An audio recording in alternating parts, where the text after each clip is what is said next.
My name is Corey, and I've spent a lot, and I mean a lot of time camping, hiking, and hunting. I've seen all kinds of predators, and I've been in some sticky situations. Everything from a tornado heading my way to being tailed by some bears, so I don't exactly frighten easily. This past July, I was out camping near my family's farm in western Iowa, along with my girlfriend Alexa, my best friend Jason, and his new girlfriend, Samantha.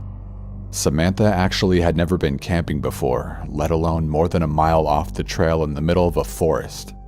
She was understandably nervous, but we were watching out for her. We do have to watch out for prairie rattlers, poison ivy, and even mountain lions in this part of the state.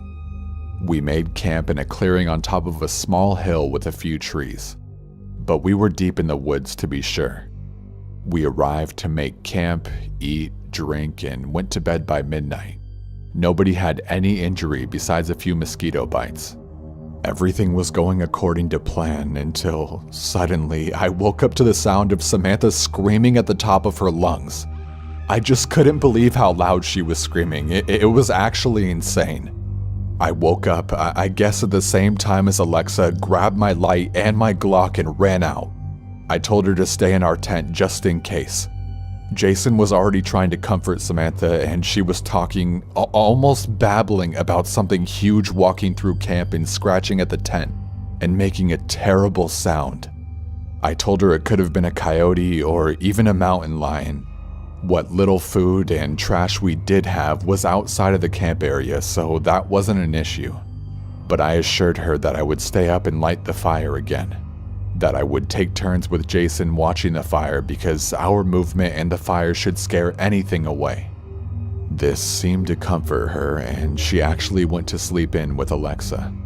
Jason and I both stayed awake talking quietly, watching the fire and checking around camp for tracks and signs. We couldn't see anything obviously wrong or suspicious. It certainly could have been a mountain lion, and this did have me on edge with the girls there. About 30 minutes had passed and Jason walked just out of the firelight to take a leak. He was off to my left, my tent across the fire in front of me and Jason's tent behind me. There, off to my empty right, I saw something and heard a large crunch. Jason heard it also and was practically still pulling up his pants running towards the fire. "What the hell was that? That is big," he said. I know, it could be a big cat. Better get your 44 out of your bag too and get that bright tack light, I told him.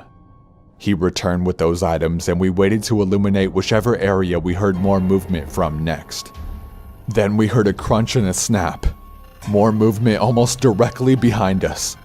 We stood up simultaneously and spun around, turning the brightest light on. For just a second, we saw what almost looked like a gorilla-sized and shaped figure disappear back into the trees. At this point, I'm trying to keep it together and Jason is just frozen. I tell him to snap out of it and that we need to get the fire to grow. Once the fire is larger, we both need to take a position, one in front and one in the back of the tent to protect the girls. We heard this awful grumbling and growling sound for the rest of the night. I have never heard anything like it. And large crunching and snapping sounds continued to emanate from the woods behind Jason's tent and really all around us. Periodically, we would see something move either to our left or right in the clearing just outside the trees. I kept the fire going. I actually had the fire pretty enormous by the end of the night. As soon as the sun started coming up, we packed up. On our way out, we saw large prints in the mud down by a small stream at the base of the hill we were camped on top of. I can't really say anything other than the fact that they basically looked like a huge man's prints. The thing we saw was definitely not a man. I don't know what it was. I don't know if it was going to hurt us. I don't know if it was Bigfoot. Frankly, I don't want to know. The way I see it, it's really not relevant because I was thinking it was a mountain lion initially. Those are also dangerous. I won't let this stop me from camping. Sometimes I guess you just hear scary things at night in the woods. Because scary things do live in the woods. I guess that's just part of the adventure.